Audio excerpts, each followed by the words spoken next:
வணக்கம். இந்த காணொளியில நம்ம உடம்ப சூட்டை எப்படி அதிகப்படுத்துறது? சித்தர்கள் முறைப்படி அப்படின்றத பார்க்க போறோம். உடம்பு சூட்டை அப்படின்றத விட நம்மளுடைய நுரையீரலோட அ சூடு அதிகப்படுத்தினோம்னா, அந்த நுரையீரல் சூடு வந்து உடல் மூலமா எடுத்துட்டு போகும்.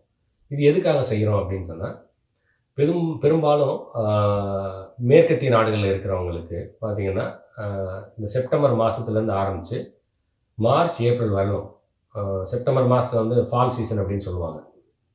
இலையுதிர் காலம். அதுக்கப்புறம் குளிர்காலம் வரும். அதுக்கப்புறம் ஸ்ப்ரிங் சீசன் சொல்ற பூத்து குலுங்கும் காலம் வந்துரும். இந்த 3 காலத்துலயும் பார்த்தீங்கன்னா, குளிர் அதிகமா இருக்கும். அதே மாதிரி அவங்களுக்கு அ மூச்சுல எல்லாம் வந்து இந்த போலன் அப்படின்னு சொல்ற சில காரணங்களால தும்மல் வருது. அது மாதிரிலாம் நெறைய வந்துட்டு இருக்கு. அப்ப என்ன பண்ணணும்னா, அந்த மூச்ச வந்து விட முடியாம கஷ்டப்படுவாங்க.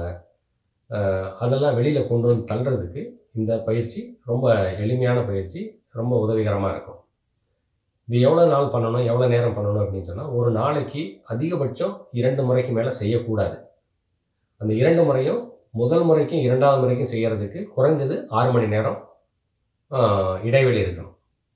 அதே மாரி ஒரு முறை செய்யும்போது, இத வந்து 15 நிமிஷத்துக்கு உள்ள தான் செய்யணும். அ 15 நிமிஷத்துக்குள்ளேயே வந்து ஒரு 5 நிமிஷத்திலேயே உங்களுக்கு வந்துருச்சு, உடம்பு நல்ல சூடாயிருச்சு அப்படின்னு சொன்னா 5 நிமிஷத்துல நிப்பாட்டிடலாம். சில பேருக்கு 7 நிமிஷம் வரலாம். சில பேருக்கு 10 நிமிஷம் வரலாம். 12 நிமிஷம் வரலாம்.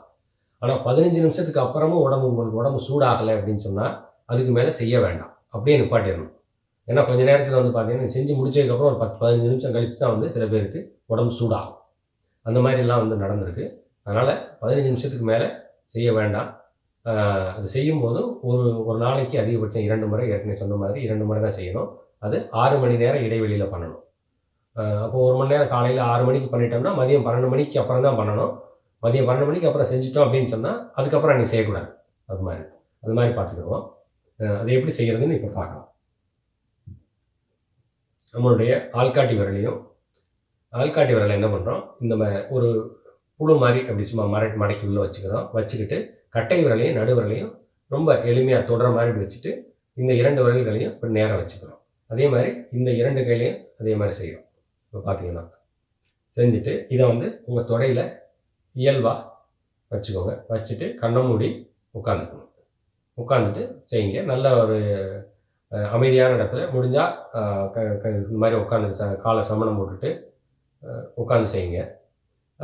இல்ல உங்களுக்கு வந்து திடீர்னு வந்து நீங்க வெளியில பயணத்துல இருக்கீங்க, இல்ல அலுவலகத்துல இருக்கீங்க அப்படின்னு சொன்னா, கார்ல போம்போது பண்ணுங்க. வண்டி ஓட்டிட்டு இருக்கும்போது வண்டியோ, காரோ டிரைவ் பண்ணும்போது அது பண்ண வேண்டாம். அலுவலகத்துல இருக்கும்போது அந்த மாரி ரொம்ப குளிர்ச்சியா இருக்குது, ஒண்ணுமே பண்ண முடியல அப்படின்னு சொன்னா, அப்ப இத செஞ்சுக்கலாம் நம்ம. அ ஏற்கனவே சொன்ன மாரி ஒரு நாளைக்கு 2 முறை தான் செய்யணும் கட்டாயமா. அ அதுவும் 6 மணி நேர இடைவெளியில இருக்கணும். அதிகபட்சம் 1 முறை செய்யும்போது ஒரு 15 நிமிஷத்துக்கு மேல மிகாம பார்த்துக்கோங்க. முன் முன் அதுக்கு முன்ன 15 நிமிஷத்துக்கு முன்னாலேயே எப்போ உங்களுக்கு உடம்பு சூடாகுதோ அதோட நிறுத்திக்கோங்க. நன்றி, வணக்கம்.